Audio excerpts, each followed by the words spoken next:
Hello, hello.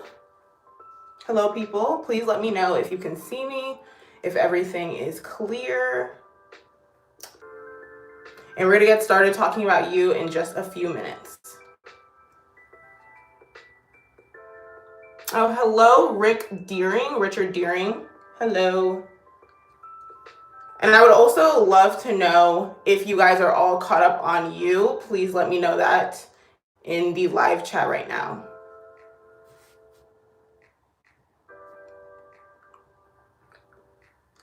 And just to let you guys know, this is my first live stream, so please bear with me. You know, we still got some bugs to work out, but I assure you guys we're gonna have a really, really awesome conversation tonight talking about you. And also bear in mind that I have some notes written down on my phone right here, so I will be referring to those throughout the chat, so just keep that in mind. And we're gonna get started real soon.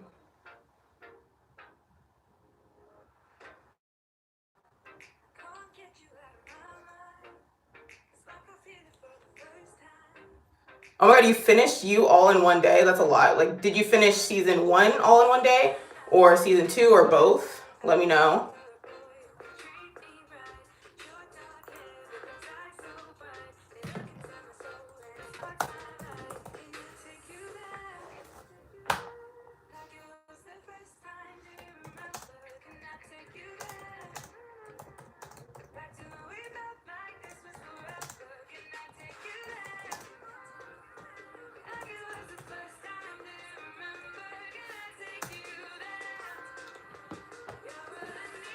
I believe it took me about, let's say, a day and a half to finish all of season 2, but season 1, I think it took me about 2 days, but both really, really good seasons. We're gonna get started talking about them in a few moments.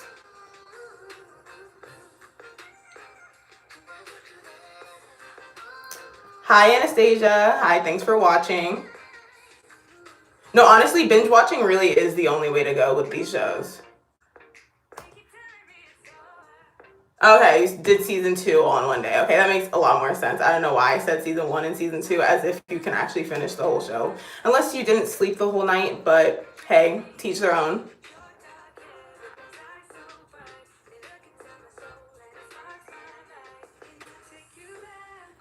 Okay, you guys, I think it's just about time to go ahead and get started. So I just want to thank you guys for all tuning in. Like I did mention before, this is my first live stream, and this will definitely be the first of many live streams that I want to do on my channel. And this is just going to be one of the series, Netflix and Chat. If anybody knows me personally, you guys know that I absolutely love television. I love watching shows, film, everything. So I definitely have a lot of opinions when it comes to the TV shows that I do watch. So I was really excited to go ahead and start this series so that I can let you guys, my YouTube audience, kind of in on that personal little, detail about me.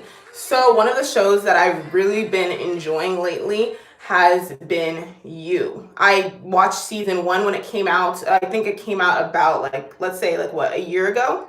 You guys let me know. Did it come out about a year ago? I believe so. And season 2 just dropped about 2 weeks ago. And I'm telling you guys, as soon as it dropped, I dropped everything, dragged everyone I knew, and started watching it as soon as possible. So like I said, I think I watched that all in about a day and a half. I was constantly thinking about it. And that show is just amazing. So I definitely wanted to kind of let you guys in on my personal opinions about the shows, just talking about the characters, the plot, and just letting you guys kind of in on that personal side of me. So we're just going to go ahead and get started. Like I said before, I will be looking down at my notes. I have notes on my phone right here, so that's what I am looking down on. And while I am chatting, please let me know any of the questions that you guys might have down below, any commentary that you have about the show. And I do have the chat pulled up right here, so I will be responding back to you guys when you do comments below. Hi, Jeff. Thanks for the support. So yeah, so every time you guys comment, I will be replying back to you guys. So just let me know.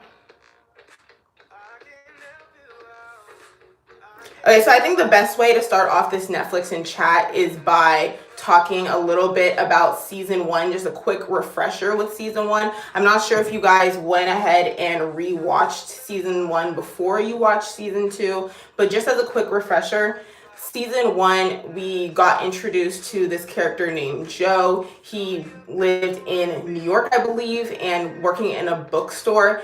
And immediately from episode 1, we kind of got the feeling that he is super creepy, to say the least. He immediately got attached to this girl named Guinevere Beck and started stalking her. And as we all know, that did not end so well for him. And throughout season 1, we got to meet a bunch of like crazy characters.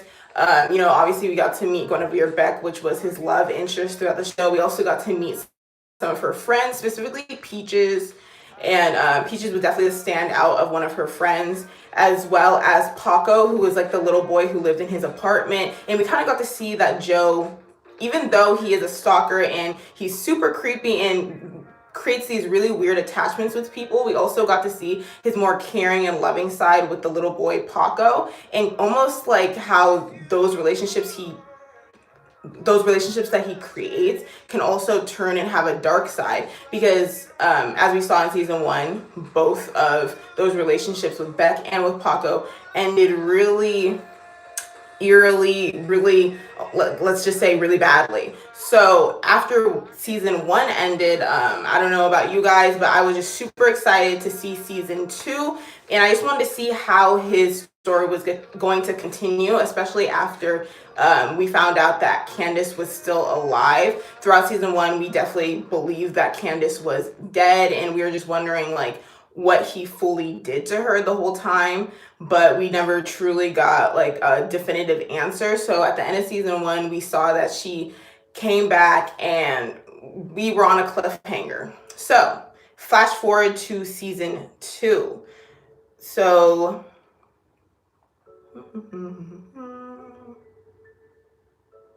like I mentioned, please be sure to comment down below any questions that you guys have. I do want to be answering those throughout this live chat, okay? Okay, so now on to season 2. So basically I want to start off by explaining season 2 in 3 different parts. We're going to start off by talking about the plot, and then we're going to go on to talking about the characters, and then at the end we're going to talk about the ending. So basically with season 2, it starts off like you guys saw. I definitely will say that I really, really love how episode 1 was handled. Not like at first I was a little bit shocked, because I felt like, and you guys like let me know what you think, but I personally felt like in episode 1 of season 2 that Joe was kind of acting a little bit strange, as opposed to in season 1. I feel like we got like a really clear understanding of him. It was almost weird to see him like so like knocked off his like high horse by Candace in episode 1. So it was a little bit shocking to see him that way. So when he did end up, leaving New York and moving to LA, I actually thought that was the perfect, place for him. He wants to move to a place that is going to be like so huge as a big city that you can blend in. But it's almost sad in the same way, because as we saw, even in a huge city where there's like millions of people, you literally cannot stay hidden. And we see that later on in this season as well. He was not able to stay hidden from Candace. So basically he moves to LA to, run away from Candace, run away from her trying to, take him down. And we're going to get into that in a second as well.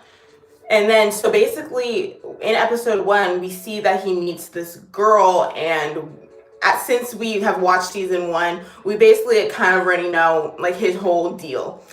It's not good. So I don't know how you guys were, but I was like, girl, run away. You do not want any of this at all.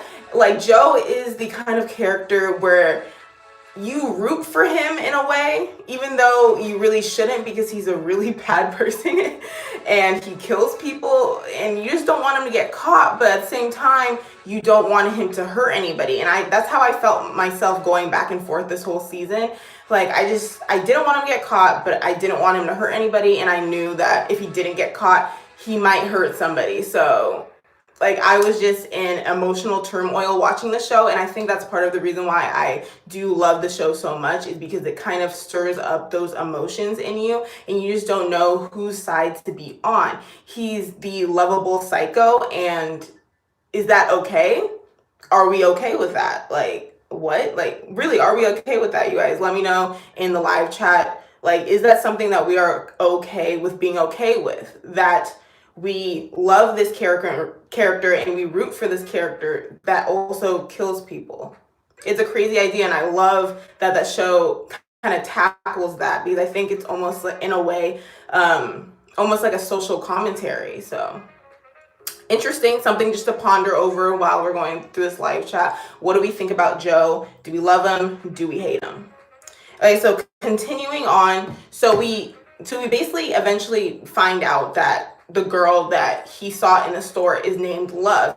And the big plot twist at the end of the episode is that he didn't just so happen to stumble upon this bookstore and, you know, get this job. He saw her in a, like, I believe it was like a fish market or like, you know, a fresh produce market. And then from there, he was stalking her. So he already knew where she worked, and he got a job there. And I was talking with my sister about this as well. It was so interesting that when he was in the job interview and he had that book, I just thought it was, you know, like, oh, like, it almost seemed like it was a setup, but I didn't want to necessarily believe it was a setup because it didn't seem like that episode was playing out that way. But plot twist at the end, we found out that all the details that he had been leaving were on purpose. So those little parts of the show, I absolutely adore and love. So we move on throughout the rest of the episodes of the season, and we get introduced to a bunch of characters. Okay, I see Richard just left a comment, so I just want to respond to that real quick. How did you feel about the relationship between Joe? Okay. Okay, I just read your question. I'll get to that literally in 2 seconds. So we move on, and we meet like a bunch of other cast of characters. So we meet 40, which, and like I said, I'll go in more in depth on the characters, but 40 is one of those people, again, that I'm like I love to date. And, you know, we found out what ended up happening with him. So we'll get into that when we talk about characters. So we meet 40, who is Love's twin brother. And he basically just seems like one of those typical LA douchebags. He's super annoying, he's privileged, and we're just not about it. So we meet 40. And then back at Joe's apartment building, we also get introduced to Ellie and Delilah. Ellie is Delilah's little sister, and Delilah is the property manager for the apartment that Joe moves into. And now will be the part where we start talking about Will. So this season, in season 2, for the majority of the season, Joe is actually referred to as Will. And I was so confused about that. I believe he started going by Will like in episode 1, when he like, gets a job and then goes to get the apartment and everything. I was like, Will, like what? I almost forgot that his name was Joe for a second, because they kept saying Will. So later on, when they finally said it was Joe, I was like, oh yeah, that was what his name was. So we get introduced to Will, who is really Joe. But then we found out that Joe, in the process of moving to, he needs to get his identity. This guy, Will, I believe, like, I'm not 100% sure what his occupation is, but basically he is the kind of person who's going to get you a new identity, and he did that to himself. He created the identity of Will for himself, and Joe was like, I'm hard pressed for time.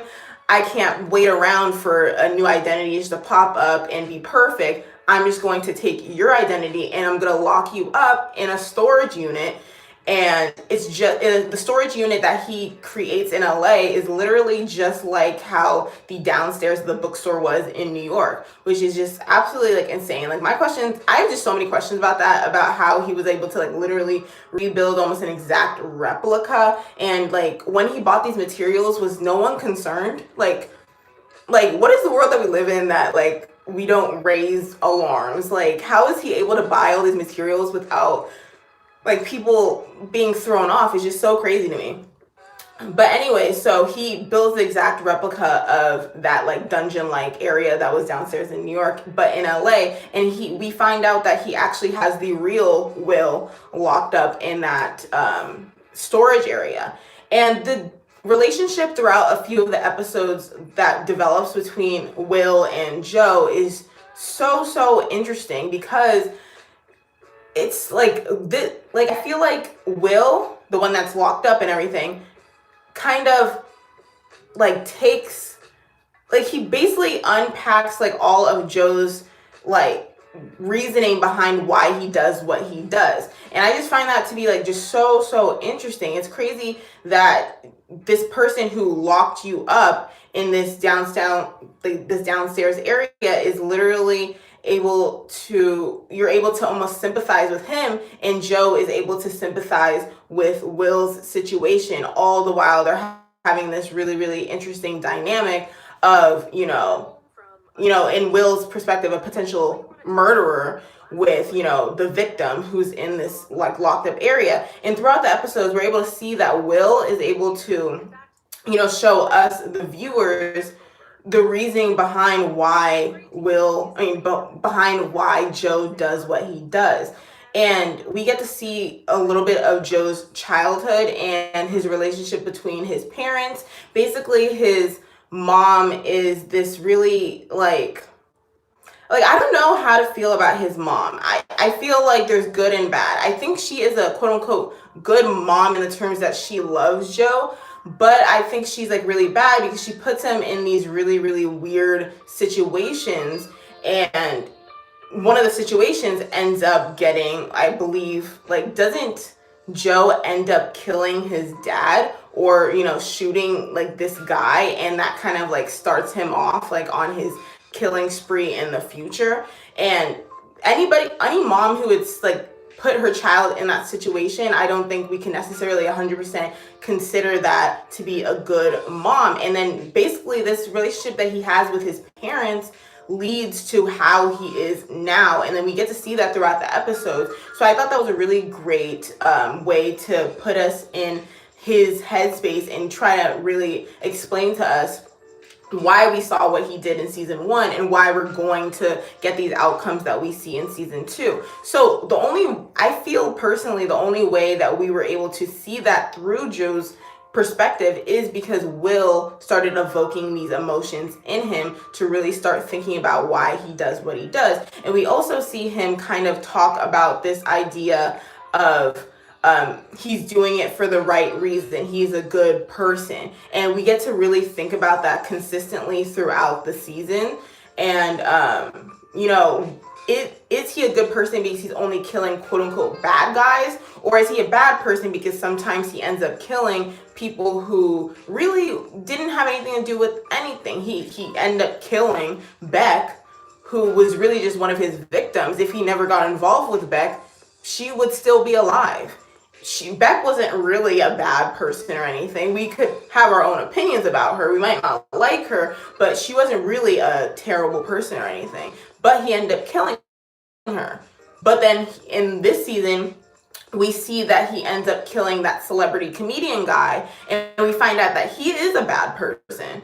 So we see that Joe does do it both. He does both things.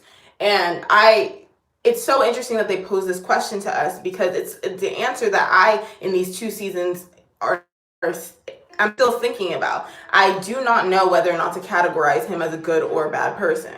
Okay, I see there's a couple comments in the live chat. No, exactly. Like, how did the box get in LA? It's crazy. No, 100%. I think that the real Will was needed for Joe to work on himself and be able to really introspectively look at what he was doing to these people and whether or not it was justified or not. So I found that to be really fascinating. So basically, in a few more episodes, we get to find out about this little girl named Ellie. She's actually a teenager, but she's literally mature beyond her years. And at first I thought that Ellie was going to be super annoying or something, But we find out that she's just like super smart and a little bit too trusting. And we have the situation with her older sister who wants to protect her, but who has like this really, really hardened exterior from her experiences that she had in the past. Like she was a victim of sexual assault, which is just insane to think of how she is actually like a really, really strong, beautiful person, up until like we know what happened to her. She ended up dying. But like up until then, we just see the whole time she is so strong for her sister, even though she is a victim of assault, and all she's trying to do is protect her sister from a terrible situation that she knows is almost inevitable if her little sister keeps hanging around that guy. I don't know why I'm forgetting that guy's name, the comedian. Like he's dead anyways, but you know, we since we watched season 2, we already know who I'm talking about. The comedian dude that ends up dying, all that kind of stuff. So throughout that situation, we also find out that 40 also knows this comedian. So 40 is basically um, Joe's in way of being able to get into the comedian's house.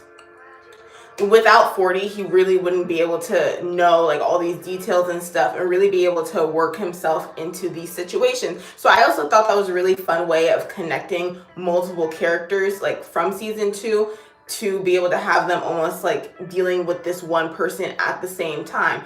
And it's interesting also that they didn't necessarily realize what Joe, okay, I keep going between calling him Joe and Will, what Joe was doing this whole time, even though it to us it just seems so obvious that he is trying to get closer and closer to this guy, and we know it's because he's trying to do it in a bad way. But I just wonder almost what was going through the character's mind. And you guys let me know, do you guys sometimes wish that you were able to get inside the minds of the other character on you? Because obviously we're inside of Joe's mind, kind of. We're only inside his mind enough to know like for what he wants to let us in on. I feel like there's so much going on in his head at the same time that we do not actually get exposed to, because he's narrating this whole story wants us to know. So I would love to almost have that same perspective from other characters like Love, like Ellie, like Delilah, like all these other characters. How interesting would that have been? They thought later on, because of that, plot twist ending, we do actually find out that one of the characters was very privy to Joe's BS the entire time, and that character is Love. But we'll get into that. Okay, so the more we had 40, and this is where 40's character really starts to get interesting. We find out that when he was younger, he was also the victim of sexual abuse, even though I don't know if he necessarily thinks of it in that way, but he really was. The girl that was abusing him was over 18. He was like a little teenager, that sexual abuse. So he is also a victim. And he goes through his whole like adult life thinking that he has killed somebody, which is just like literally a terrible thing. And like I said, I'll get into the ending. We're going to talk about that. So like leave that for a second. But it's just it's a heavy weight to have on your shoulders that you feel like you're carrying this secret. And I think once we find out that he is carrying this secret, we sympathize with him a lot more, and we justify his really, really, really immature actions. And I also find that to be really interesting of the opinions that we form on these people just because of the experiences that we have. Like, just because we find out he is a victim, does that justify his other actions? And again, that's almost the same thing that we have with Joe. So I think there's really awesome parallels that are happening between these characters. We almost find out that they have a lot of shared experiences, but are those experiences justifiers for their bad behavior? Something to ponder over. I would really love to know your guys' opinion in the live chat. Like, that's a really interesting point, because I'm like, I personally, for me, it's like I said, emotional turmoil, because I do not know who to sympathize with and who I should crucify, almost in a way, just in my mind, like what opinions should we form about these people? It's insane. So basically, since finding out that, we end up sympathizing in our heads with 40. And then we get this really, really, really interesting episode later on when we find out that, 40, he's been working on this script the whole time, and this for this terrible movie. But in our hearts, we almost don't want him to ever find out that it's terrible. And it's so crazy because it ends up that he's writing this play about what, in theory, that Joe did to Beck, but like no one is aware of this. It's insane. It's crazy. But we find out that later on that 40 does end up figuring out that Joe was the person who ends up killing Beck. But like I said, we're going to unpack that in a second. So basically, he ends up locking Joe and Ellie. Well, Ellie's not really locked in. Joe's really just the one thing. Basically, he runs. He has Delilah locked in the cage. He wants to let her go. He wants Delilah to, because, Delilah is a good person. Delilah is necessary for Ellie to grow up and be a good person. That's basically what Joe wants. And I don't know if Joe necessarily wants this because, she has value to her life, or if he just doesn't want her to die because he doesn't want to be the one to kill her.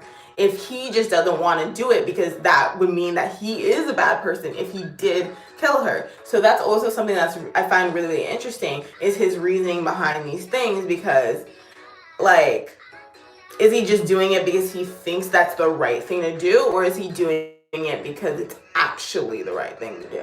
Interesting. So we know he's in this time crunch, and we just want him to be able to get out of this apartment as soon as possible, because 40 is literally insane, and we need him to fly off to, I believe he was going to like Mexico or Latin America somewhere. We want him to be able to get away, basically. And again, does that make us bad people? Because we know what he has done in the past. So we want him to be able to get away, but he literally can't. He's being held at gunpoint.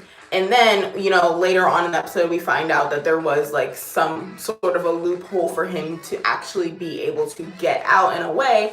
And when he does that, 40 does drug him. He's a little bit trippy. He doesn't know necessarily what he's doing, what he did, all that kind of stuff. All we see is him in a bathtub, blood on his hands. And we're just like, oh no, he done did it again. He did it again. He has blood on his hands. We know he's a killer. We know he's killed in the past. He most likely killed someone. And when we see this blood, we're just like, we're thinking about all the people that it could have been. Because at this point, him and Love are not on good terms. Like, earlier in the season, like they're up, they're down, they're in love, they're not in love. But it's really just a fight between Joe and himself. Joe and Love could have been together the whole season and never had that breakup had Joe not been having so many inner conflictions with himself, with whether or not he's a good person. So basically, when he's locked up, him and Love are not technically together, but we know that they still love each other. So while that's all going on, we know that Love is potentially a person whose blood this could be, which is just really, really crazy to think about, knowing what happens in literally the next episode. And we also know that he does have Delilah locked up. So we know that this blood can very well be Delilah's. And at this point, I don't know about you guys, but I really, really like Delilah. She is a really, really solid person. I want her to live. Why wouldn't I want her to live? And especially, I do like Ellie as well. I know that if Delilah isn't there, who's going to take care of Ellie? A lot of the times that ends up happening to people, we don't want Ellie to end up in foster care, this, that, and the third. So I want Delilah to live. I don't want this blood on his hands to be Delilah's at all. And through a bunch of this, that, and the thirds, we end up, we're back in the cell. We see that Delilah is dead.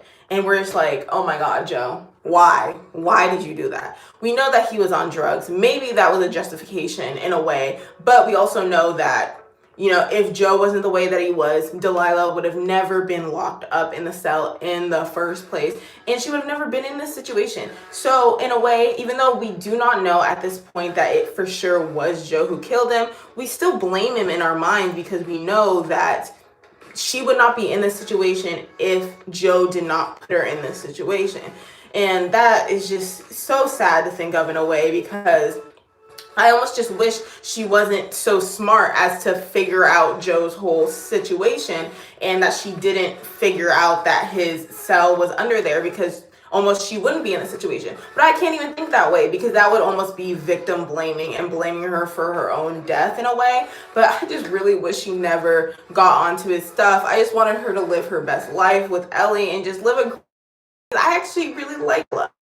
And when that happened, I was still trying to formulate my opinion about love, because as we know, love was super creepy this entire season. She was like literally so creepy, to the point where I'm just like, there has to be something in on her. And I feel like I low-key caught on the plot twist ending a little bit earlier, but I was like, no, let me just see how this plays out. But I'm just saying, from episode like 2 or something, I knew there was something going on with Love, because she was acting a little bit too fresh. But the great thing about Love, and again with this whole love-hate relationship that I have with these characters, is that though she was super creepy, in a way, I was like, okay, I like this, because she, especially compared to his previous love interest, Beck, is like this really smart, funny girl who's like really darling and sweet. And though she may be a little bit creepy, a little bit too into Joe at that point, hey, you should be into your dude. We know that, hey, that might be an actual perfect match for Joe, and this might not end up having to be a tragic love story like with the whole Beck situation. We're rooting for her, at the same time we thinking she creepy as AF, because she really is. And so while that whole situation is going on, so we see he has the blood on his hands, we see that Delilah is dead. We make that connection, which is very logical connection, because we know what he's done. So while Joe is basically going through this whole turmoil in his own head, I believe we just go and we end up finding out more details about the night. And then I believe Joe ends up going back to the hotel where 40 is, and that's where 40 reveals like all the details about about how he was actually the one who killed the nanny before, and he basically gets a deeper relationship with Joe that way, and with 40 that way. So he ends up finding out that situation. But pan back to the cell, we get into the real nitty gritty, and that's where shit hits the fan. Okay, so like I said, we're going to talk about the plot, we're going to talk about the characters, and then we're going to talk about the ending. So that was the plot. That was just a quick refresher for you guys, just so you guys would, remember what happened, so you guys would ponder these ideas. So I want you guys to comment down below. If you guys are new to this chat, say hi. I want to know everybody who's in this chat. I want to say hi to you guys. I'll give you a quick shout out. Let me know who's watching this chat right now. I would love to know.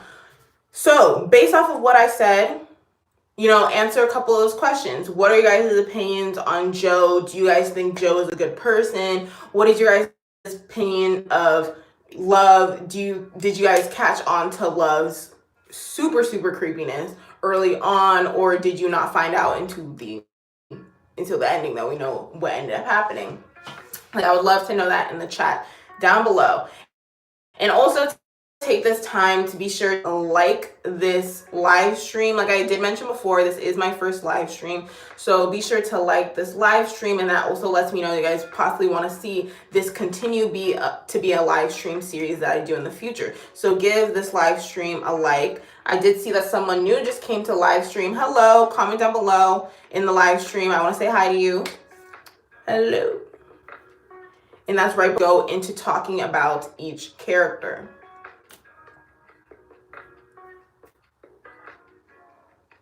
Is my music too loud for you guys? I'm gonna turn it up a little bit. I just have some really nice, soothing background music going on right now.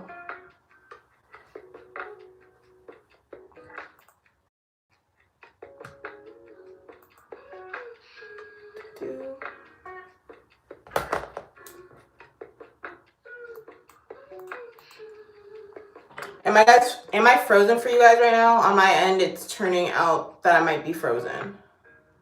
Or can you guys hear me? Can you see me? Let me know.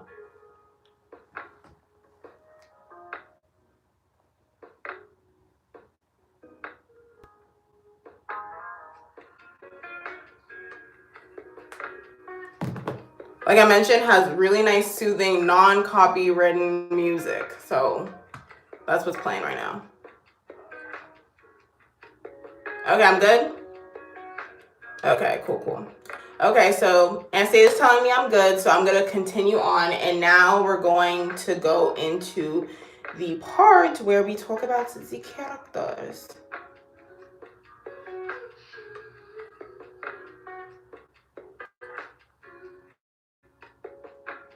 Okay, so now we're going to go and... Okay, I had no clue about the love until...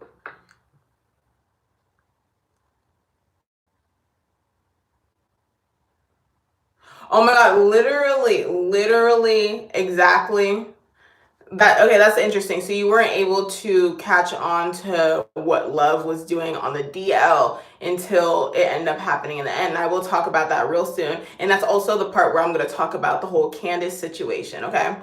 But now I want to talk about the characters more specifically.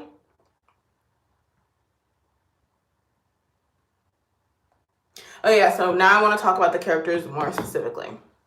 So like I mentioned before, like what do we feel about Will? What do we feel about Will? So Will is this, like, I think he's like what, in his like mid to upper 20s, white male. We know that he is the perfect guy to blend perfectly into this city, into the scenario. I personally don't think that anybody else, like any other like character type, could be able to pull off what Will ends up doing throughout these seasons. But Will, he is literally the perfect inconspicuous guy. He's loving when he needs to be. He's no when he needs to be. And I think that's all the perfect, dangerous cocktail to have your perfect killer. And he references that multiple times throughout the season. I almost think that is a way, like their way of doing a social commentary where basically we have this situation where we know this ends up happening a lot of the times in real life, but we almost to accept that. It forces you to accept that reality that someone like Joe can be in your life and you would have no clue. And that's so crazy to think about. It's really just insane to think about because you literally could have a stalker in your life and you would have no clue because they're so, unassuming, so regular, so normal. Never Joe, couldn't be Joe, not loving Joe. And we see a lot of the characters take on that perspective, especially 40. I feel like 40 did not expect anything from Joe the whole season. He just expected Joe to be, do everything for him because he knows that Joe loves love and he wants to be on 40's good side. And a lot of times 40 took advantage of that. And we're going to talk more about 40's character profile. But yeah, so I would love to know a little bit more about you guys' opinion on Joe. Like, do we love him? Do we hate him? Because I'm somewhere in the middle. But I always end up leaning more towards, the rooting for him side because, honestly, if he gets caught, what would the show be? And I want the show to continue because it's so good. And it makes me think a lot. So that's personally what I'm thinking about Joe. And also, I really think that, so I really think that his backstory, finding out about his backstory in his mind really justified, almost in our minds, what he has done in the show to these characters. And I also noticed, and I don't know if you guys noticed this as well, but I feel like the way that he treated Love was very different in a nuanced way to the way that he treated Beck. I feel like he was trying to change Beck the whole time during season 1. And I also thought that was really fascinating because that also just proved that he didn't truly love Beck. He loved the idea of Beck. And we're going to unpack that a little bit more as well. And so he basically wanted to change Beck, was almost in a way babying Beck because she couldn't take care of herself because she was just Guinevere Beck. But with Love, I think he saw the maturity of her. Oh, hey, the life of a budget queen. Hey, girl, Stephanie. How you doing, sis? Thank you for hopping into the live chat. You guys, she has a really, really great channel. So after you guys watch this live stream, go head over to her channel. She has fire cooking videos, literally fire cooking videos. So go check those out. I love to watch her channel. But okay, so back I was talking about. So basically he, in a lot of the ways. Oh, yes, this is my first live stream. You know, I know your girl's low-key a rookie at this. No, of course, I gotta give you a shout out, girl. You're good. Okay, so basically, so he babies Beck but treats Love as a mature woman who can make her own decisions and who has good judgment, you know, for the most part. But we also know that Beck is somebody who is vulnerable to, oh, I said Beck. I mean, we also know that Love is somebody who is, even though she is this strong woman that we find out and who is not stupid, because she catches on to a lot of what Joe is doing, even before we find out what he is doing on, like, what she is really doing on the underneath. Before we find out that, throughout the season, we know that Love is a smart girl. We know that she catches on to these things that Joe does, and it's almost jarring, I feel like, to Joe, and it's jarring to us because we were so used to how Beck was so oblivious to literally oblivious to everything. So we're just like taken aback when we see this way that Love seems to catch on to everything that Joe does, which I really, really loved that Love could do that, because I found that if she's able to catch on to all these things but still be okay with it, and this is, like I said, before we find out like all her crazy stuff, before we find out that, we see that they are actually potentially a perfect match. Before we find out everything, then potentially a perfect match. We have no confirmation. We just know that we like her. She's a sweet girl, and we think that, especially in comparison to his first love experience that we witnessed, Beck, that the love that he has for Love is a lot more genuine, a lot more clear, maybe even potentially a little bit more healthy. Because as we saw in the beginning of the season, Love's life, he killed the comedian, and then we found out that Delilah died. And then he let Will go, which was also like an amazing point. I was like so rooting for that, because I was like, potentially he could be a decent person, a decent human being, if he was able to let someone go. So he lets those people, those are the only people who were potentials for dying. So that's nobody that's actually in Love's life. Her friends are okay, whereas Beck's friends were a mess, and we had crazy Peaches. So Peaches had to go. But Love's friends are good people. They're smart. They're not too much up in her business, but they just genuinely care about her. So they're fine. They don't need to go. We know that 40, her brother, is super annoying, but Joe realizes that Love needs 40. If 40 dies, like, and if he kills 40, that's not going to be good for Love at that point. So that's why, you know, I think in his mind that he didn't end up going after 40. Plus, if he did go after 40 unprovoked for no actual reason besides 40 just being annoying, that really would like affirm in our minds that he is a bad person, because he just killed somebody for absolutely no reason. So he can't kill 40. Her parents are basically not really in her lives, only for special appearances and for moolah. That's what her parents are. So those are the people who are personally connected to Love. And Joe didn't kill any of them. We know what happens to 40, but he didn't kill 40. So that blood is not on his hands. So compared to Beck's whole situation, we see that Love is potentially really a great match for him. Joe doesn't need to kill anybody. She's smart. She picks up on his BS. This is potentially a great match.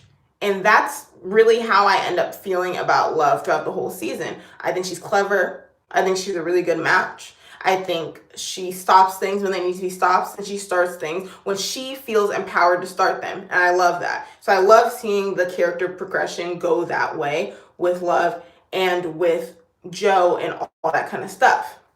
Okay, so now we're going to go in and talk about Candace. So like I mentioned earlier, we know that Candace is tracking Joe. And and like during the retreat episode when, you know, Joe is meeting the parents and everything, and you know, obviously at this point he's still going by the name Will, so that's why I'm mixing up Joe and Will all the time. So, but I'm gonna call him Joe because that's what his name is, quote unquote. Honestly, I low-key think that Joe might even not even be his real name. So basically, Joe is meeting Love's parents and stuff at this retreat and everything. And then all of a sudden, we see Candace come out of the blue, which honestly, I don't know if I was necessarily surprised by that, because the whole time I was just waiting for Candace just to pop up. Like, I was like, where is she? You know, is she going to find him? Is she going to track him? And then we end up finding out the reason why Candace was able to find out where he was and who the people he was hanging out with is via a video when 40 was going crazy at the comedian guy's house party and everything. So again, 40 getting Joe into some mess, because without 40, Candace would have literally never been able to find Joe, at least not that. Okay, I did see there's a couple of live chats.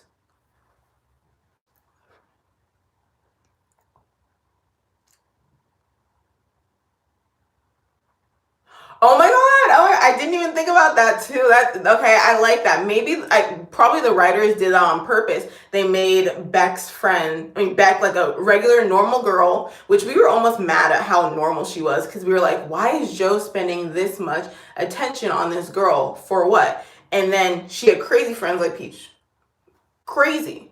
And I do think Shay Mitchell actually did a really good job with that role. But then we see Love, we find out she's crazy, and then but her friends are pretty normal, at least normal in the LA sense, you know, normal people. So I didn't even actually realize that when I was talking about that earlier. That's crazy. No, honestly, yeah, everyone does have that one crazy friend. I'm trying to think of my crazy friend. Oh, I got them in my mind. If my crazy friend is watching, don't kill me. Anyways, so yeah, so those are basically those characters. And so we end up seeing that Candace found Joe at this retreat, and she is dating 40 and whatever. And I'm like, honestly, from Candace's perspective, that shows like real commitment to her trying to track Joe and everything, because in nabbing 40 as, you know, being his girlfriend and stuff, I imagine she was actually like performing like all the roles of a girlfriend, all that kind of stuff, actually, like, you know, responding to texts, you know, being around him, all this, that, and the third. Whereas I feel like in a way she could have done that exact same thing without needing to be so connected to the family, because I feel like that put her at risk, especially of being caught, which she eventually was caught, you know. And I feel like she was caught fairly quickly. She's definitely not good at this at all. But I feel like if she would have just found out where Joe was and not actually got involved with Love in 40's life, that it would have kind of turned out a little bit better for her. And her ending is pretty tragic, honestly. And I don't know. And again, even though I know her ending is tragic, it ends really badly for her, I don't know if I necessarily feel bad for her. She's not that, especially women, we can sympathize with her because of the experience that she went through. But she's just like, even when she, like before Joe did all this stuff, we kind of see that she was not that good of a person. She wasn't the best girlfriend to Joe necessarily, even though she clearly stated her boundaries with the relationship and wanted it to quote unquote be over. And, you know, even though she did it in a kind of cruel way to Joe, you know, she was honest. She didn't have as high of feelings for Joe as he had of her, and she wanted to end it, and he ended up wanting to end her, even if it was quote unquote by accident. But even before we see, you know, this sad thing that happens between Joe and her, I don't know, I didn't care for Candace all that much. So when she ended up, you know, being killed, I didn't necessarily feel that bad. I was just shocked by the person who ended up killing her. But I was just like, dang, thinking about how much, like, if she'd never got involved with Love's family either, she could still be alive. And imagine what her life would be if she never got involved with Joe. And that just shows, like, it just takes one crazy person in your life to throw you completely off course. Because wasn't she like in a band or something? Like, I think, wasn't she like a singer in a band or whatever? She had, you know, hopes and dreams, and her life was just completely derailed by Joe. And then she just ends up in LA having to track him down, because even the police don't do anything. And that's so sad. And I feel like that's low-key a sad reality that a lot of women do have to face, because they have to just jump through holes, prove something that happened to them. It's just insane. It's like, this should be your job, police. Shouldn't you be out here scoping, making sure Joe is not doing these crazy things? But no, Candace, the victim, has to go out and do this stuff, and it ends up ending very, very tragically for her. But that aside, her as a person, I just don't sympathize with her that much. I don't really relate to her that much. And I was watching a video about this earlier. I don't know if I necessarily liked her portrayal, the actress's portrayal of the character. I'm just curious to see if maybe a different actor took on this role, would it have been better?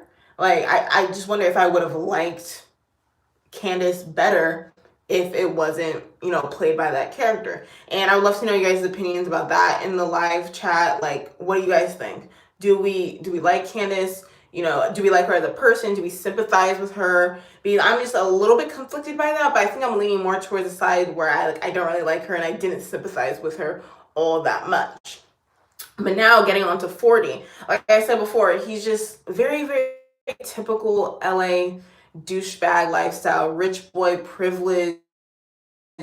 And he just seems to take advantage of literally everyone in his life. And that almost always ends up being bad for him. But because of his privilege and his money and all this, that, and the third, he is able to, bounce back from it. Even though he is this drug addict and stuff. And we know that can end really, really tragically for people in real life who don't have as much money. They're not able to necessarily bounce back from that, how 40 has. So even though he has dealt with a lot, with being sexually abused, with going through drug addiction, all that kind of stuff, and we see how terrible his parents actually are, and how I low-key feel like they low-key don't love him or his sister. So we know he goes through that stuff, but in the wide scheme, he is not so tragic in the way that we sympathize with him all the way. We know that he is able to come back from whatever ends up happening with him because of his money, and also because we know that he has the support of Love. And in a way, with dealing with 40 and all his stuff, we end up feeling really, really bad for Love the whole entire time. Like, I feel terrible for her because she felt like she really needs to take care of him, which is like, that's a great sister on her end. But I'm like, y'all, they're getting up there in age. They need to have their own lives. I'm curious as to how her relationship with her brother was when she was married to her husband that ended up dying. Like, we found out that in the earlier of the season. I wonder if she was even more, like, caring of him, or is now even less caring of him. I am really interested to know about that, and I would love to know your guys' opinions again in the live chat. So she ends up having to care for him a lot, and we end up resenting 40 a lot of the time for that. And 40 even gets Joe wrapped up in his mess, like helping him with the script and stuff. And Joe is a full human being. He could say no to this stuff, but he feels like he has to, because he's in love with Love, and if he lets 40 fail, then he knows that Love is going to end up having to scoop up like all the pieces in the end, and that's even less time that he can spend with Love herself. So he knows that if he just helps 40 and just deals with the situation, puts it to the side, he knows that he can develop this closer relationship with Love. So that's almost like a selfish thing that he does, but we still feel sympathetic towards Joe because we know that in his mind he feels like he does need to do this. So I just, I found that to be really, really interesting. But I also think that, I know that 40 knew that in and of itself. He knew that Joe felt obligated to help him. He knew that Joe, if he didn't help him, 40 can almost spin that to Love and be like, hey, look at this dude that you're with. He's not helping me. He's, not a good guy for you, this, that, and the third. So that's kind of interesting. Like, these two really like twisted perspectives on this seemingly like chill situation of just writing a script. A lot of tension is in the air every time I feel like they're having a conversation that was underneath the conversation. And like, I want to rewatch season 2 after, especially knowing the plot twist and knowing everything that happened. I want to rewatch it because I think we're going to find that there is a lot of these subtleties with the stuff that they say, these nuances with how they say it, especially with Love and 40, because those twins are creepy. They're weirdos. And they just seem so unassuming at the beginning of the season. And at the end of the season, it's just like, whoa, mind blown about those two characters. So, like I said, we end up finding out that 40 feels like he is the one who killed their babysitter when they were younger. And that's a weight that he's been carrying his whole life. So we know that even though he was a victim of sexual assault, he in his mind doesn't necessarily think he was a victim because of that he was quote unquote in love with the nanny. But we know that that's not okay because she was over 18, and that's just messed up on in and of itself. So we know that, but I just wonder if he still felt that effect on his life, that he was in a way like a victim of assault. If that is one of the reasons why he fell into drugs, or was it that he felt like he killed her, or was it a combination of the two? Was it all that stuff packed into one which led him to become drug addicted, led him to become this like man baby in a way in his future, where his twin sister ends up having to take care of him all the time? Like, I really wonder if he is aware of these things that are going on and that are affecting his life. Like, I find these things so curious, and I would love to know that, and I wish that with these shows that are just so complicated and have these really, really interesting characters, I wish that they would, I don't know how they would do this, like maybe have a You after show, because they did that for 13 Reasons Why. And they did that for, I believe, Stranger Things. They have a whole like after show that we get to talk with the actors who play the characters, and they kind of get to explain the stuff they do. I would love it if they would do that exact same thing with You, if we could talk with the characters, because if you guys aren't aware, the actors who play these people are super, super amazing actors, expect not necessarily the person who played Candace. I don't know how I necessarily feel about her, but like Penn Badgley, I believe her name is Victoria Pendretti, is the girl who played Love. Amazing portrayals of these characters. And I watched a video on YouTube, conveniently enough, about like just like a prank that they pulled within the cast, and the way that they did it was just so dynamic, and you just tell these people are super talented actors and actresses. So I would love to have a after show on Netflix where we're able to talk with these characters. So Netflix, I know you're not watching, but hey, if you just happen to be watching, to make a You after show, especially for season 3, because we, the viewers, want to watch it. You really should do that. So I would just love to know that perspective of those characters. Dynamic, bubbly, smart teenager, and I personally, like, I was just super annoyed with her at the beginning. I was like, little girl, sit down. You're getting yourself into too much. You're being involved. You're putting I felt like she was almost putting herself into really, really potentially dangerous situations. Like, not only with the, oh, that's what his name is, Hendrickson. That literally just came back to my mind. Okay, so the comedian guy's name was Hendrickson. So, or Henderson? Henderson, I think. So basically, she's getting herself into these, potentially really dangerous situations with these adults. Henderson. And even with just hanging around with Will, because we know that Will is crazy. We know he's psycho. We know her story can end up tragically, because we saw that in season 1. We do not want Ellie to be hanging around Joe. But in a way, I was like, I low-key want Ellie to be hanging around Joe, because I think that, she could, selfishly, I wanted to have that same, experience in this season. So I saw that already. As soon as we met the character, I was like, we're going to have a Paco 2.0. We're going to fall in love with this little girl. But we know her story is going to end up being tragic, which it did end up being tragic, because Joe was in her life. And again, look at what Joe is doing in these people's lives. It's so sad, honestly. It's truly sad. Okay, I saw there's new live chat.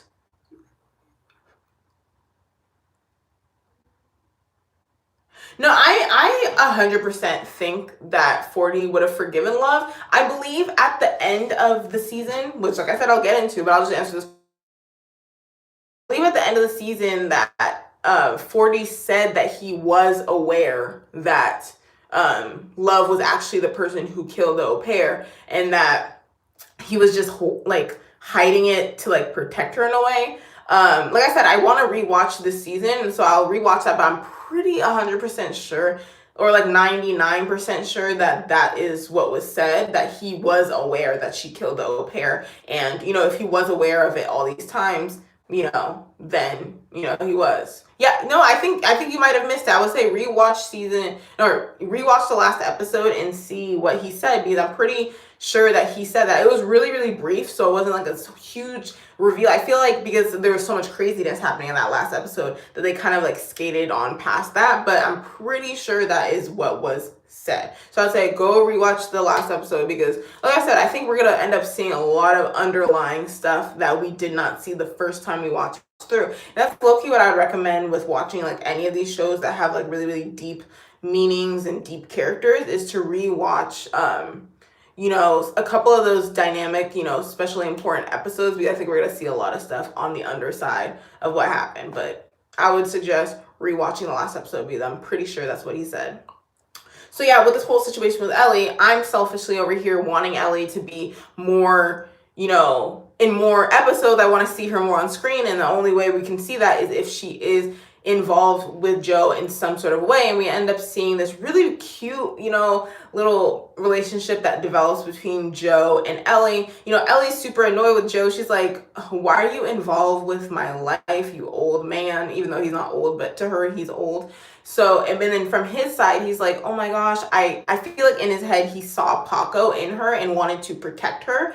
So that's what is going on. So this protector character that we know is potentially dangerous, and then from her perspective, it's just potentially really, you know, this potentially really, you know, annoying guy who just seems to be so involved with her life. And we get to see it kind of develop into something really, really nice that we didn't necessarily expect. I didn't expect them to be able to form like the really nice kind of close relationship that they did end up happening, because Ellie was so like, you know, like not in with it. She didn't necessarily she wasn't jiving. She wasn't jiving with what was going down in the beginning.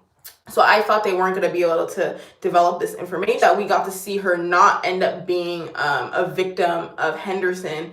And that was like probably one of the few people that Joe has killed that I was like, you know what, I'm fine with that, because had he not been there, he was literally going to, you know, do something bad. We all know what that was. He was going to do something bad to Ellie, and that would have just rocked her beyond all belief. And I'm just really happy that didn't end up happening to her, and that was because Joe was a part of her life. So we got to see that when Joe is a part of people's lives, sometimes it does end up being to their benefit, but at the end it ends up being to their detriment. So again, something that is really, really interesting to ponder about the show. And I know to some people it might be crazy to be like, oh my God, there's just all this interesting, like, you know, underlying meaning in a Netflix original TV show. But hey, some of these Netflix originals are better than other shows. So I'm going to leave it at that. Like I said, I am a lover of film and television. I love dissecting characters and plot lines and the meaning behind stuff and the social commentary that it has on society. So that's why I wanted to start this live stream series, because you guys can kind of see how my mind works. And like, this is literally the stuff that goes through my mind when I'm watching this show. So now you're getting a video about it. So that's what's going on. So I found that to be so interesting with Ellie. So I love that she wasn't a victim of Henderson. But then after that situation ended up happening, I was angry with Ellie, because I feel like she was just really, you know, being so unnecessarily messed up to her sister, because obviously Ellie doesn't know that her sister is literally a victim of Henderson. And we found out that even when Delilah did tell Ellie, you know, the truth in her Delilah, you know, stubborn way, she was literally still like, I don't believe you. And when she said that, I was so just devastated when she said that. It was the saddest thing ever, because I was like, that's literally how victims and from your family, you should be able to go to your family, for everything. And they're literally each other's like only family, I believe. I think they said that they have no relationship with their parents or anything. So in their minds, they're their only family. And her sister literally says, I don't believe you. That is devastating. So when she said that, I was like, Ellie, I don't like you anymore. You're a little girl. I know you're just, rebellious teen and all that kind of stuff, but like that was messed up. So that's kind of like how I felt about Ellie for a little bit. But we see, she gets over her stubborn teen ways and goes back, to being like a good sister in her own way. So I love that we're able to see them kind of get like closer, even though we know that Delilah is ultimately going to end up being dead. I like that we were able to see her have that good relationship with her sister up until the end, that it didn't end badly, that they were on good terms, and that Ellie did support her. So I really, really did like that when it comes to that situation. I just feel really, really bad that she doesn't necessarily have her sister in her life continuing on, because I just imagine how much that relationship would have been good for the both of them continuing on into the future. And I think that's just a really, really sad, devastating thing that we end up seeing at the end of the season, that Delilah is not going to be there for Ellie, because I think she really is going to need her older sister in her life. And that's just absolutely sad. Okay, so I see there's another live chat question. No, actually, no. I don't think that was an error on the writer's part. I actually think that was really smart on the writer's part, because in our minds that let us like in on the fact that 40 is not as stupid, as we think. He is not as dense as we think. He has more to him, more substance, more intelligence than we think, that he was able to, be such a great liar and able to hold on to this secret and not even let someone who's literally his twin, like the closest person in his life, in on that he knew the secret about her without her knowledge. So I think that was actually a really smart way to end 40. Because imagine if it wasn't that way and that we just thought 40 was oblivious to all these things that were going on in his life. And because 40, as we find out, 40 is going to be no more. We are not going to see 40 anymore. So I think that was a great way to end his character, being like, hey, he is smarter than you think. And obviously he is smarter than what you think, because other than Love, he was literally the only person who was able to just figure out what Joe was actually doing. And we find out that 40 is a smart cookie. So I think that was intentional on the writer's part for us to find all that stuff out in the end, that he was actually a smart person. So I don't think that's necessarily an error on his part, but are you saying that you think it's an error on their part? Do you think he should have been like more of like the character that we saw at the beginning instead of on the end? I'd love to know that. Okay, so I don't know if we necessarily need to go over Delilah, because like I mentioned, she is a character that I really, really love. Like, she's strong. I think she's a great older sister, because she doesn't necessarily want to let her little sister know about all these bad things that happen to her. She just wants her sister to, understand it. Maybe she's not the best communicator, but I think she was a great person. And like I said, I really am sad of what ended up happening with her. And it sucks because I feel like she had all the ingredients to survive. She was this reporter. She's smart. She has a relationship with a cop. Don't get me started about that cop. That cop is so annoying. And when we see what he does in the end, we're just so mad in a way.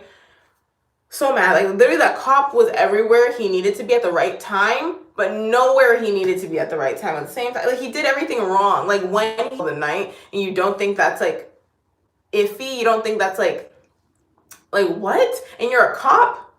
Bruh. And you're a cop? Like, come on, the profiles of a lot of these people committing these crimes, and you just look in the bag, a bag that should have a bunch of bloody clothes in there, a bunch of bloody stuff in there, and you just see earphones? What? More of a signal that he was doing something wrong. And he, at least if you have the bag right there in front of you, at least take a look, just for your own conscience, take a look in there and just make sure that is not like a bad thing. But no, he takes the earphones and he goes. He literally has Joe in the cell. He could have took his fingerprint, had him on file, prevented possible future deaths. But no, he doesn't. He really doesn't. And he ends up killing somebody in the end that really, in a way, wasn't doing anything wrong. But we're going to get into that. So, like I said, I talked about Joe. I talked about Love. I talked about Ellie and Delilah. We already talked about the OG Will a little bit. I talked about Candace.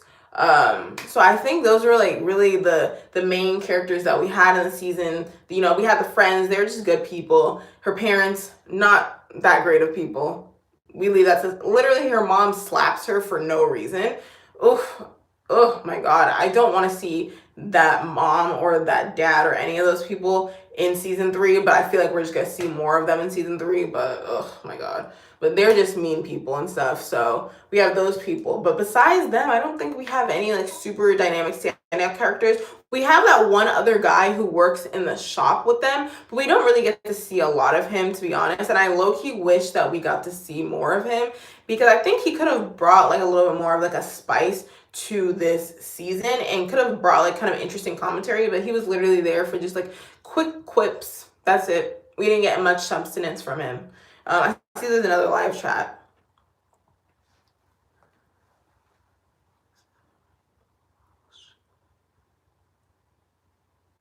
No, literally. And I feel like that's like literally what I low-key think about like a lot of cops. Like, why is it that you're going for the lethal option before you go for just possibly, you know, stopping them from doing a bad situation? A taser could have easily stopped 40. 40 is not, you know, he's not going to 100% wanted to shoot. But like I said, we're going to go more into that. But honestly, why did he go for the more lethal option? That's just, it's tragic and it didn't need to end up happening. It's just, it's really sad. I do not like that at all.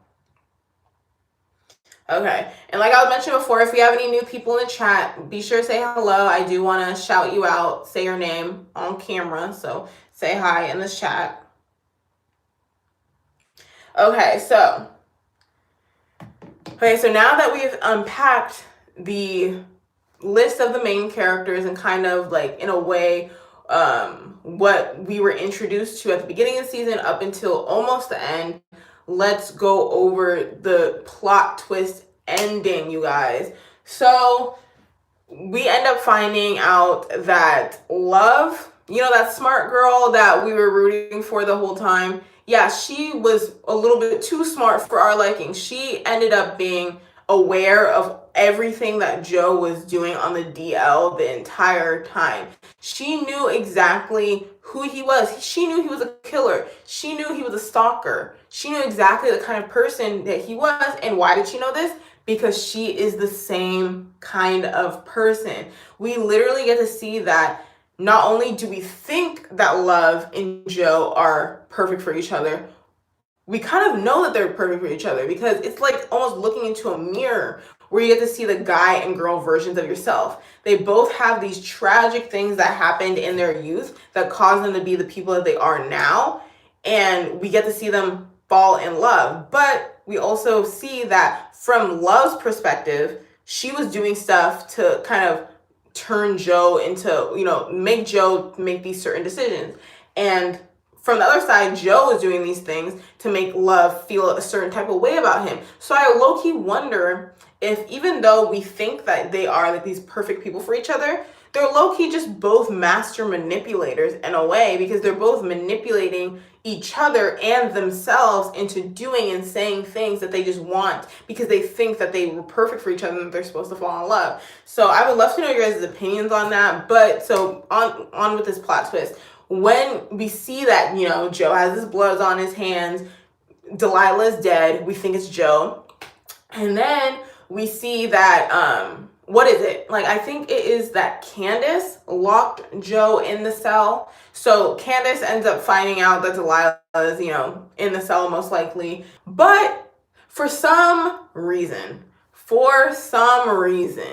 Candace, I don't know why. For some reason, Candace calls Love instead of calling the cops, or calls Love first before calling the cops. And so Love ends up coming to the storage unit, sees, you know, Joe in a situation next to Delilah's body. We're just like, oh my gosh, she knows that he is the killer now. we know that she knows what, what Joe has done this whole time. And that's literally like almost Candace's perspective of the situation is almost how, some people might have been watching this show of, like, oh my God, look, I'm showing you who Joe is. But we end up finding out Love is like, hold up, baby girl. I know who Joe is, and I love him anyways. And actually, Joe didn't kill Delilah. I did. And that was the huge, plot twist that we end up finding out. And that ends up being super tragic for Candace because Love, Candace is trying to expose Joe for what he is, a murderer, and what all the stuff that Joe has done. So Love knows that she has to get rid of Candace out of their lives so that her and Joe can be together. So how does she do this? She killed to the head or something on Candace, and we're just like, whoa, this girl crazy. She's really crazy. And we are just so like shocked and taken aback by this. It's like jarring. I knew that Love was creepy. I knew that she was smart. I knew that the whole story with the babysitter was sketchy. I knew that. But I didn't know she was a savage. So we found out that she's a savage. We find out that she just be killing people to kill people, which is really the situation with Delilah. She literally could have just let Delilah go. Even like, and low-key, her killing Delilah in a way just shows that maybe, Love is not a good person. Maybe Joe's a good person and Love is not a good person. But I don't even know if I can necessarily say that because that would be wrong to say that because literally her and Joe have done almost exactly the same exact stuff. So, but in my mind, I'm like, I like Delilah. So the fact that you killed her, I low-key think you might be a bad person. So that's just me going through those emotions. So we find out Love is the person that killed Delilah, not Joe. So we get to check that off. And Love kills Candace, so we get to check that off. Candace is no longer a problem. And then meanwhile, Joe is still in this cage finding out these details about Love at the exact same time that we find this out. And, Love does this whole like backstory about how like, and then we get to see that she actually was on to Joe the entire time and all that kind of stuff. And Joe is finding out all this stuff at the same time. So like, and I love again how the writers did that because we really get to experience these things sometimes at the same time as these characters, especially at the same time as Joe, because like Joe is completely like the narrator of the story. We're experiencing everything through mostly Joe's perspective. So it's just insane that like we're finding out something that Joe didn't know. The stalker was getting stalked. That's crazy. That's absolutely insane. And I just love that plot twist ending. We find out that Love, that 40 didn't actually kill the babysitter all those years ago. It was actually Love. We find out that she was low-key cray even when she was a younger child. And even the justification for that, like I know they were young and all that kind of stuff, but the fact that you would just kill the babysitter, it just doesn't make sense to me. Like you could have brought up the situation to your parents, got that girl like to go away kind of stuff, or just simply got her put in jail like she should have been put. But to kill her, it was just absolutely insane. And we get to see that develops into how she is now, because now she's just going around in life thinking that she can kill people to solve her problems, between how she treats 40 and how she treats Joe. She literally does the exact same thing to low-key both of them by killing Delilah and by killing 40's babysitter, in the beginning. So I just think that is so interesting. So we find out like she is just absolutely crazy. Joe's finding out this stuff. And they do this like really, really creepy scene where like Love is looking through the glass and Joe is looking through the glass, and they're just like, I think they're both like awakening to how crazy they are, and now they both are aware of how crazy each other are. And so basically Joe is going through all these emotions trying to be like, oh my God, that you are not the person that I quote unquote fell in love with, which is again like him being a total hypocrite, because he is just going around assuming that he knows everything about these girls' lives, assuming that they have no substance to them that's underneath what he can see, that he is all seeing and all knowing and stuff, and that they don't have their own stuff going on. So that's like one of my gripes with Joe, is that he does it, and he did that with Beck as well, and he's doing it again with Love. As soon as they perform something that he is not 100% okay with, he automatically just turns off that quote unquote true love that he was feeling the whole time. So I just find that to be totally hypocritical from his perspective, and which is just a big no-no. So during that whole scene, even though I was like, Love is crazy, don't really like Love, I was like, Joe, you're a hypocrite. So you have no room to also not insane, and it ended up making a lot of the stuff throughout the season so much more clearer to us. We ended up getting a lot of stuff explained to us, and just her creepy actions throughout the whole season just made so much more sense. So while this whole situation is happening with them in the cage, we find that 40, her twin brother, all this kind of stuff, like I mentioned, has figured out that Joe most likely was the person who killed Beck in Beck's story that he's play on. So he's finding out the situation. He wants to find out more about Joe so he can protect his sister. Finally, he's actually being a brother, on equal parts to how, Love is a good sister to him. He's being a good brother to her and trying to protect her. So he ends up going to the jail where the therapist from season 1 is being housed. So he tries to get answers from the therapist. The therapist is all nut jobby. He basically, he doesn't want to not be in jail because he recognizes what he did to Beck was messed up, and he just doesn't even want to open the can of worms with Joe, because he's like, honestly, I'm already in jail. I'm not gonna win this battle. I found Jesus. I don't want to smoke. That's basically what the therapist was on. So basically 40 didn't get many answers from the therapist, other than the therapist kind of confirmed in his eyes that Joe was crazy.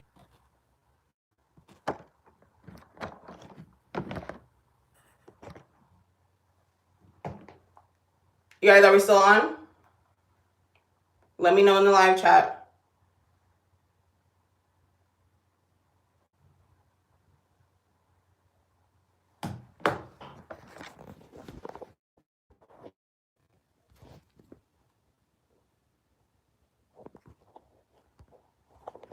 Okay, you guys, are we back on? Okay, I think we are back on. And okay, so just a quick couple more points, and then we're gonna wrap up into our finale and our final thoughts. Okay, so basically we find out okay, we're good, thumbs up. Okay, awesome. Okay, so basically, so we find out all this stuff, and 40's finding out all this stuff as well. So we end up going to the huge climactic ending point with 40 holding up a gun to Joe, trying to kill Joe to get Joe away from his sister. This whole time, 40 isn't necessarily aware of the extent to what Love has done, with the fact that she killed Delilah, with the fact that she killed Candace, these two women. I believe he was aware that he was not the one who killed the au pair, but that Love was. So he does know that Love has killed one person, but no matter what, that's his sister. So he wants to protect his sister. So he has this gun to Joe, and we're just in our minds just like, whoa, what's going on with this situation? Crazy. In the end, the cop from before, the one that Delilah was dating, ends up shooting 40 because he was tailing Ellie the whole time, and Ellie ended up meeting Joe and all that kind of stuff. We get to see a little bit more of Ellie. So we end up ending the season with, we have a dead 40, we have a pregnant Love, and we have an Ellie who is, where is Ellie? I think she's either in Texas or somewhere in Latin America or something. But Ellie, she's alive. So we know that's how that ends. And we know that Joe and Love are still continuing this relationship because, Love is pregnant. Love is carrying Joe's child, and therefore he cannot just leave his child. So I wonder, if Love was not pregnant, would Joe still be with her at the end of the season? Would they still continue on? Honestly, I think that is a question that's going to end up being answered in season 3. So that is how we end up ending the season, which is just absolutely, it's crazy. It's a cliffhanger. We finally lose somebody that was super close to us. Delilah was definitely close, but we lose someone in 40 that I didn't necessarily expect to end up dying at the end of the season. So we lose that person. we find out that this character is just absolutely crazy and is low-key holding Joe to this situation, and it's just crazy. And but the craziest part about the ending is they're moving into their new house. They're in suburbia, which is super creepy, and Joe is in his backyard, looks through to his neighbor's room, like his neighbor's backyard, and sees this girl. She's sunbathing and reading a book. And we obviously, from watching 2 seasons, we know Joe likes girls who read books. So we know that he's about to start doing what he does again. Crazy, you guys. Season 3 is going to be amazing. You guys, let me know your opinions on this season down below. Are you guys excited for season 3? I think season 3 is going to be maybe even like better than this season. And that's another question. Did you guys like season 1 better than season 2, or did you guys like season 2 better than season 1? Because I absolutely love season 1, but season 2 definitely gives it a run for its money, and I think that is the sign of an amazing show. Usually the second season never lives up to the first season, but this one did an amazing job. So I would love to know what you guys think about that down below.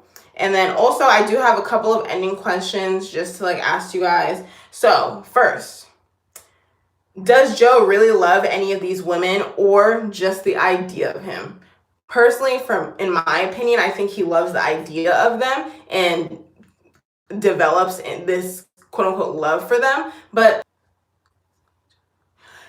okay, so I think the thing about the baby, I think it could be Joe's baby, but I think it's gonna be more interesting if it wasn't his baby, and that love is just really that crazy that she would probably create this fake baby or get a sperm donor or whatever kind of a situation. So I think I would like it to be his baby, but I don't actually think it is his baby. So I think we're going to end up seeing that in season 3. That probably will be a season 3 plot twist. But I think a lot of the fans of the show are low-key onto that, because I was watching a couple of videos and some other people also said the same thing. So, great question though. Okay. Hi, Mom. I just saw you in the live chat. Okay, so another question. Will Joe ever be satisfied? We see at the end, him looking through his neighbor's yard. He's about to start his messed up stuff again. So in my mind, I don't think he will ever be satisfied, but I'd love to know what you guys think. Will he ever be satisfied? And then also, like I've been asking this whole time, is Joe a good person? And honestly, I don't even know if this is just a simple yes or no answer. I think it's somewhere in between. It's a gray area. And then also, is Love the perfect woman for Joe? I think in a lot of ways, just on paper, they are perfect for each other because they're so similar, and they are the only other people, at least in their lives, that can really understand what each other are going through. So in that way, they are perfect, but I think that we're going to see the real answer to that in season 3. Are they perfect for each other? I do not know. We're going to find out in season 3. And then also, were you happy or saddened by 40's death? I personally was saddened by his death, but I'm wondering if you're happy about it because of how annoying he was in, the beginning and throughout the season. So, but I'm personally saddened by his death because I think after finding out that he has a lot more to him, I think he could have been a really, really interesting character to see develop into a season 3. So I think that could have been really cool to see.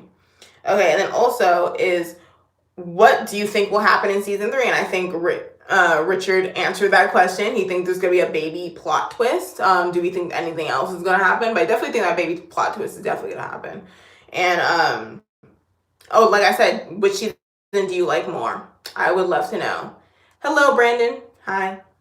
Okay, so yeah. So those are the questions that I have for you guys. I would love to know. You guys are wrapping down to the end of this live chat. If you guys have any answers to those questions that I asked, please leave that in the actual comment section, not in the live chat, because the live chat does disappear at the end of this live stream. So if you guys want to answer those questions, leave that in the actual comment section of this video. I think I will be leaving this video up just for any other you fans who might be interested in my commentary. So I would love to know if you guys like this live stream. Like I said, this was my first live stream, and I would love to know if you guys would like to see this series Netflix and chat continue. Hi, Brittany.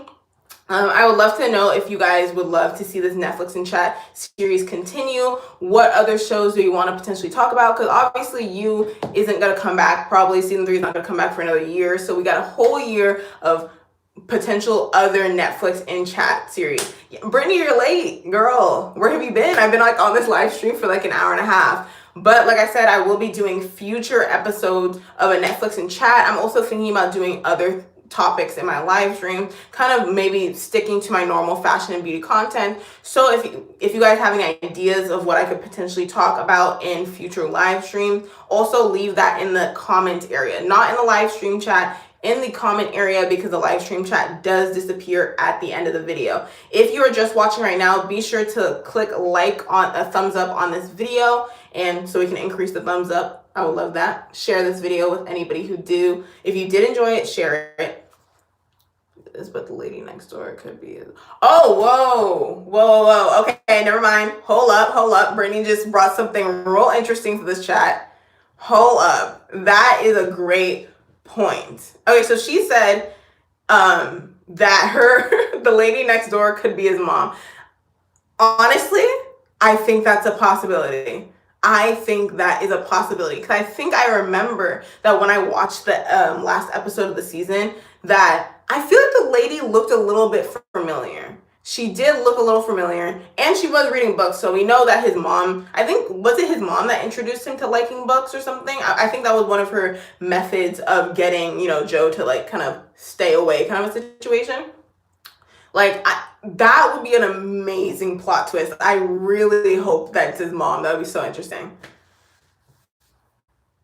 This is my plan the whole time, something like that. Wait, this is my plan the whole time? What?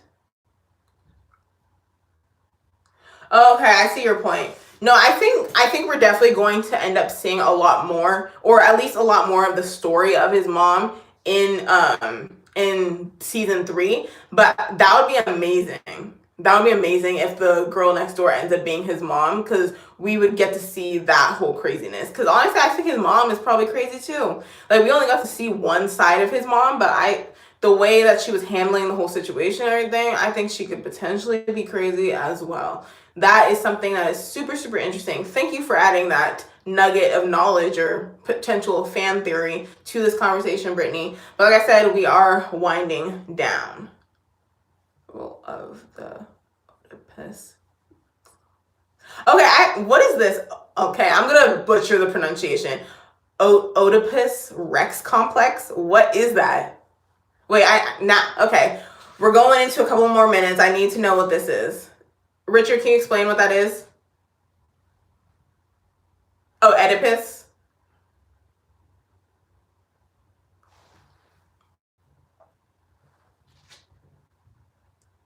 Oh, okay. Yeah, honestly, I think it low key is that. I think it is that. That is super creepy. That is super creepy, but honestly, the level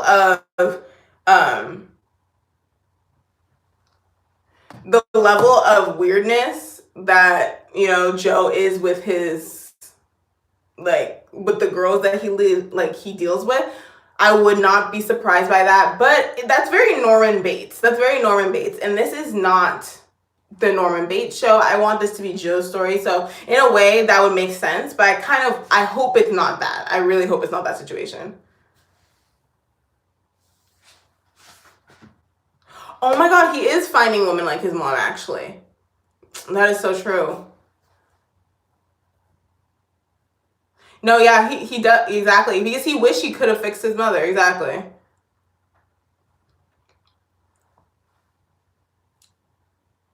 Oh my God, that is so true. That is exactly true. I love that point that you just brought up. I absolutely love that point that you just brought up. No, that's going to be more amazing, interesting points that we're going to end up finding out in season 3, you guys. Like I said, I'm so excited for season 3. Please let me know what you guys want to see in future Netflix and chats. We can start my idea with this is low-key. This can be like my version of a book club, but like a Netflix club where we talk about different series every month.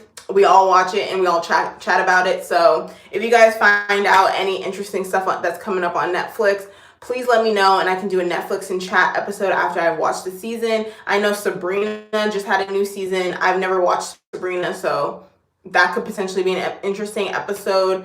And there's a bunch of other Netflix shows that are super, super good, super interesting. So I would love to know what you guys would like to see. So,